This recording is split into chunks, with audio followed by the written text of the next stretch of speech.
Kadang dalam hidup ini Allah buat sesuatu terjadi pada diri kita supaya kita hanya bersandar pada Allah. Mana contoh? Musa alaihissalam. Musa hidup dia bukan main-main. Musa punya bapa ayah Fir'aun. Ayah kamu siapa? Tu orang kaya. Ayah kamu siapa? Tu orang ada kuasa. Musa, ayah kamu siapa? Fir'aun. Ayah Musa alaihissalam. Mak dia pula Asyah. Sebab dia budak yang dihanyutkan dalam boks kayu di sungai Nil. Dan Asyah lama merindukan seorang anak. Hidup dia selesa. Hidup dalam istana, tak pernah susah. Ayah Raja Fir'aun, bunda pula perempuan yang baik. Tapi Allah ingin supaya dia jangan bergantung kepada manusia. Macam mana cara Allah nak keluarkan Musa daripada istana Fir'aun? Maka Allah buat suatu cerita. Ada dua orang yang sedang berkelahi, bertikai, berkonflik antara bangsa Mesir dengan bangsa Israel, berkelahi. Maka pada masa itu datang Musa nak melerai dia. Janganlah kamu berkelahi, janganlah kamu bertinju. Maka masa itu orang ni degil tak nak berhenti. Musa pun terlanjur pukul, mati. Jadi Allah membuat itu. Fawakazahu Musa pun meninju dia dan orang ni mati. Musa pun takut, dia pun berlarikan diri, bersandar sebatang pokok kayu. Masa Nabi Muhammad SAW Isra Mi'raj, Nabi tengok ada pokok kayu hijau kat bawah. Nabi tanya Jibril, ya, itu pokok kayu hijau apa? Disitulah dulu Musa bersandar, manakala dia tak ada tempat berpegang. Ayah hilang, mak tak ada, istana dah tinggal, manusia tak ada yang dikenal. Kadang dalam hidup ni begitu. Allah buat kita hilang pegangan supaya apa? Supaya kita hanya bergantung kepada tali Allah bihablillah. Makanya jangan suuzon pada Allah. Puan mungkin sekarang bergantung pada suami, tak lama selepas tu mati laki. Kenapa laki aku yang mati? Kenapa tak laki dia? Aku sembahyang, aku baca Quran, aku baca Yasin, aku ikut tazkirah. Husnuzan pada Allah. Inna husni zanni abdi bi. Aku menurut prasangka hamba-Ku padaku. Mungkin Allah ingin supaya kita hanya bergantung kepada Allah semata. La haula wala quwata illa billah. Makanya perempuan yang tabah, dia tak menangis. Mati laki dia tak ada nangis. Awak tak menangis? Tak, saya bergantung pada Allah. Kenapa tak menangis? Memang saya lama dah tunggu. Sebab laki itu tak elok, jahat, tak sembahyang. Oleh sebab itu maka kita husnuzan pada Allah. Anak ada, bini ada, unta ada, kebun ada, berpegang kepada makhluk. Allah uji, Allah matikan anak, dia tetap berpegang. Allah buat unta lembu mati, kambing mati, tetap. Allah buat pula kebun-kebun yang hijau menguning, layu mati, kering, tetap juga. Tinggal seorang saja yang tempat dia bersama, rahmah. Maka disebut dalam doa orang menikah, Allahumma arham bainahuma kama rahimta baina ayyuba wa rahmah. Ya Allah, buatlah mereka berdua berkasih sayang sebagaimana berkasih sayangnya Ayyub dan Siti Rahmah. Rahmah setia. Harta tak ada, anak mati, kambing mati, tanaman kering, tetap cinta kepada Ayyub. Sampai masa ujian, di bawah ujian, jatuh serendah-rendahnya dari kaya raya, hilang semuanya, datang penyakit kulit, berulat daging, tetap juga. Namun meminta kepada Allah tidak, malu dia. Ayub tak ada minta pada Allah, ya Allah, dulu aku elok, rezeki banyak, ini kenapa anak mati, tanaman mati, kering, onta mati, datang pula penyakit kulit, salah aku apa? Ada Ayub marah kepada Allah. Sampai akhirnya Rahmah tak tahan. Apa kata isteri Ayub? Berdoalah pada Allah Ayub. Mengadulah pada Allah. Apa kata Ayub? Rabbi anni massani ad-dur wa anta arhamur rahimin. Rabbi ya Allah, anni sesungguhnya aku, massani ad-dur terkena penyakit.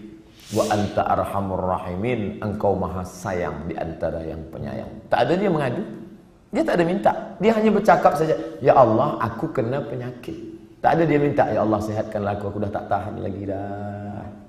Dia hanya berkata, aku kena penyakit. Dan engkau maha sayang di antara yang sayang. Maka saat itu apa kata Allah? Urkud birijlika, tumit engkau pijakkan ke tanah, keluarlah air memancar, mughtasalum baridun, air yang sejuk, dia mandi sehat walafiat, dibalikkan Allah lagi semua yang hilang. Bersandar, berpegang kepada Allah. Tak ada jalan lain. Hablum minallah. Faqsusil qasasa. Ceritakan kisah-kisah itu hai Muhammad sallallahu alaihi wasallam. Ceritakan kisah-kisah itu wahai Abdul Somad, supaya apa? La'allahum yatafakkarun, supaya manusia ni berfikir, jangan dia sangka dia saja yang diuji Allah, bahawa nabi-nabi dulu pun ujian hidupnya luar biasa. Mereka luar biasa. Kalau Ustaz Abdul Somad biasa di luar. Di Sumatera, di Kalimantan, di Sulawesi, di Papua, saya bagi tazkirah di luar. Orang dalam masjid, saya di luar. Di Padang, di Malaysia, alhamdulillah di dalam. Berpegang kepada Allah Subhanahu wa taala. Datang risau susah hati. Kemana risau hati nak dialamatkan? Ambil air sembahyang, menghadap kepada Allah, angkat dua tangan, Allahu Akbar. Kadang ada orang ini, dia nampak kita tenang, macam tak ada masalah dalam hidup, tapi dia tak sembahyang, dia tak baca Quran, dia tak berzikir. Kenapa dia tenang? Rupa dadah. Patutlah tenang. Nak gila dah.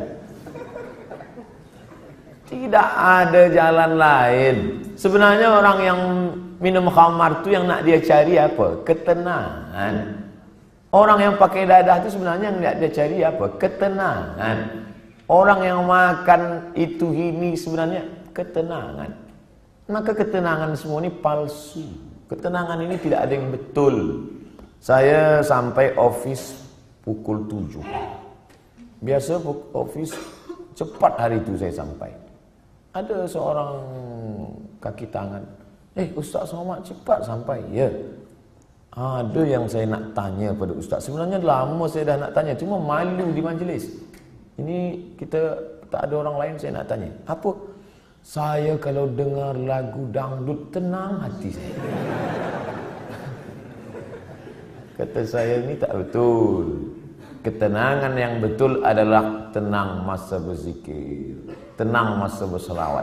Kadang kita ni jaga pagi tidur, sempit rasa hidup, tak tahu entah apa yang menyusahkan hati, maka lapangkan. Orang lain dia kata, bila anda nak tenang, pejamkan mata, tarik nafas, tarik, tahan.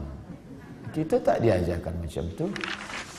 Kita diajarkan hadapi hidup ini, serahkan pada Allah Subhanahu wa taala, berzikirlah. Apa zikir? Kata ustaz ini banyak-banyak berselawat. Bila engkau susah hati, banyak-banyak berselawat. Allahumma salli ala sayyidina Muhammad wa ala ali Muhammad. Allahumma salli ala sayyidina Muhammad wa ala ali Muhammad. Allahumma salli ala sayyidina Muhammad. Kata ustaz ini pula, banyak-banyak berzikir. Afdhaluz zikri fa'lam annahu la ilaha illallah. Kata ustaz ini pula, yang paling elok tu tasbih. Subhanallah bihamdihi, subhanallahil azim, subhanallah. Jadi awak amalkan yang mana? Itulah ustaz. Sampai hari ini satu pun saya tak amalkan. Habib ini cakap banyak selawat, ustaz ni cakap banyak zikir tahlil. Ustaz, pilihlah. La ilaha illallah 1000 elok, selawat 1000 elok, istighfar 1000 elok. Malulah mana-mana nak bawa tasbih. Tak usah pakai tasbih, pakai tangan. Subhanallah, alhamdulillah, wa la ilaha illallah, Allahu akbar, Allahumma shalli ala sayyidina Muhammad. 3 kali pergi umrah, 3 bawa tasbih balik, 3-3-nya tergantung di kereta. Patutlah kereta tu yang tenang. Yang punya kereta risau. Kita berzikir supaya Allah turunkan ketenangan. Letak tenang tu di mana? Di hati. Yang punya hati ni siapa? Allah. Yang menurunkan ketenangan dalam hati siapa? Wallazi anzalas sakinata. Allah yang menurunkan ketenangan fi qulubil mu'minin, ke dalam hati orang yang beriman. Kadang hati itu macam kopi yang dikacau, kacau balau. Tapi kemudian manakala kita berzikir, terasa dia tenang. Pagi nak pergi ke office, Allahumma shalli ala sayyidina Muhammad, Allahumma shalli ala sayyidina Muhammad, Allahumma shalli. Baca dapat dari rumah, makin jam makin banyak. Kalau kita marah, mengamuk, apakah jam itu berjalan? Tidak. Mengamuk macam apa ni? Tidak. Bukan dia bergerak. Kalaulah kita mengamuk dia bergerak, tentu kita mengamuk, kejap mengamuk, kejap mengamuk. Dia tidak akan merubah apapun. Maka banyak-banyak berzikir, banyak-banyak berselawat. Apalagi kita duduk di kota besar, internasional. Nak berangkat pagi, jam, balik jam, di tempat kerja pula banyak masalah. Bila lagi kita nak dapat ketenangan? Maka tak ada jalan lain kecuali hablum minallah. Berzikir. Saya malu nak bawa tasbih, Ustaz. Okey, ada yang sekarang dipasang macam ring cincin, pakai. Subhanallah, subhanallah, subhanallah. Tenang, terasa tenang. Subhanallah, subhanallah. Dapat 100. Subhanallah, subhanallah. Dapat 200. Dapat 1000, ambil gambar.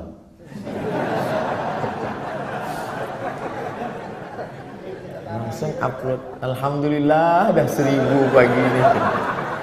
Bukan itu. Kita ni beramal bukan nak tunjuk pada orang. Kita beramal untuk kita dengan Allah. Itulah yang disebut dengan hablum minallah. Merasa sunyi di tengah keramaian. Ini ramai, banyak orang, tapi kita merasa sunyi sebab kita berdua sahaja dengan Allah. Manakala kita sendiri, sunyi. Dalam kereta sunyi, tak ada orang, tapi kita pun merasa ramai.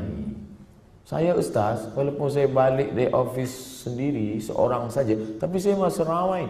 Dengan siapa? Ada Michael Jackson, ada Bryan Adams.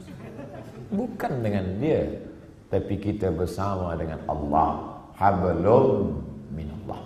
Kira-kira orang-orang soleh itu apakah tak ada takut dalam hatinya? Sahabat-sahabat Nabi itu apakah tak ada risau dalam hati dia? Abu Bakar Siddiq bukan tangguh, dekat dengan Nabi SAW, berdua. Orang pertama masuk Islam lelaki Abu Bakar, perempuan Khadijah, budak kecil Sayyidina Ali, hamba sahaya. Ini orang paling dekat dengan Nabi. Tapi manakala dia berada di Jabal Thur dan dia tengok kaki orang kafir Quraisy, sikit lagi nak tangkap dia. Kaki dah nampak. Dan orang kafir Quraisy maaf cakap, terkencing. Dia kepala dia tengok ke atas, tengok. Maka tak nampak. Andai dia tengok ke bawah, dia nampak Abu Bakar di bawah. Waktu itu Abu Bakar dah takut. Apa kata Nabi SAW? La tahzan, innallaha ma'ana. La tahzan. Jangan cemas, jangan takut, jangan sedih. La tahzan. Don't be sad. Itulah yang jadi buku bestseller yang ditulis oleh Aid Al-Qarni dalam banyak bahasa, termasuk bahasa Melayu, bahasa Indonesia, ditulis asli original bahasa Arab. Jangan takut wahai Abu Bakar. Apa pelajaran yang dapat kita ambil daripada perjalanan Rasulullah SAW ini? Bahwa orang selevel Abu Bakar pun yang dijamin masuk surga, tetap dalam hatinya ada rasa takut, ada rasa cemas, ada rasa sedih, ada susah hati. Jadi kalau ada orang, aku selepas banyak berzikir ni memang tak ada takut lah. Awak tak usahlah dusta. Abu Bakar pun takut. Apa lagi awak abu-abu? Ustaz Somad ada rasa takut? Ada. Kenapa kita hilangkan itu dengan banyak berzikir? Mengusir, menghalau dia dari hati kita. Inilah yang disebut dengan hablum minallah. Innallaha ma'ana. Abu Bakar jangan takut. Idhuma fil ghari. Huma, mereka berdua. Idhuma fil ghari, ketika mereka berdua berada di dalam gua. Idh yaqulu li sahibihi, ketika ia berkata kepada sahabatnya, la tahzan, jangan takut, jangan khawatir, jangan cemas, jangan ngeri. Innallaha ma'ana, Allah bersama dengan kita. Itu juga yang terjadi pada Musa alaihissalam. Ketika Fir'aun mengejar dari belakang, di hadapan mereka laut merah. Maju ke hadapan, mati tenggelam laut merah. Balik ke belakang, akan ditangkap oleh Fir'aun beserta bala tenteranya. Kemana nak pergi? Apa kata orang Bani Israel? Inna lamudrakun. Musa, sekali ni kita memang mati Musa. Tengok dia ke belakang. Tengok belakang Musa. Itu Fir'aun dah nak tangkap kita. Di hadapan kita pula laut merah. Inna lamudrakun. Kita akan ditangkap. Apa kata Musa? Kalla. Tidak. Inna ma'iyya Rabbi. Bersamaku ada Allah. Beza jawaban Musa dengan Muhammad sallallahu alaihi wasallam. Cuba kita tengok bunyi. Kalau Muhammad sallallahu alaihi wasallam, innallaha ma'ana. Allah bersama kita. Kita ramai. Kalau Musa ada, inna ma'iyya Rabbi. Bersamaku, aku saja, kamu tidak. Kenapa beza cakap Musa dengan cakap Muhammad sallallahu alaihi wasallam? Kerana sahabat Musa berbeza dengan sahabat Muhammad.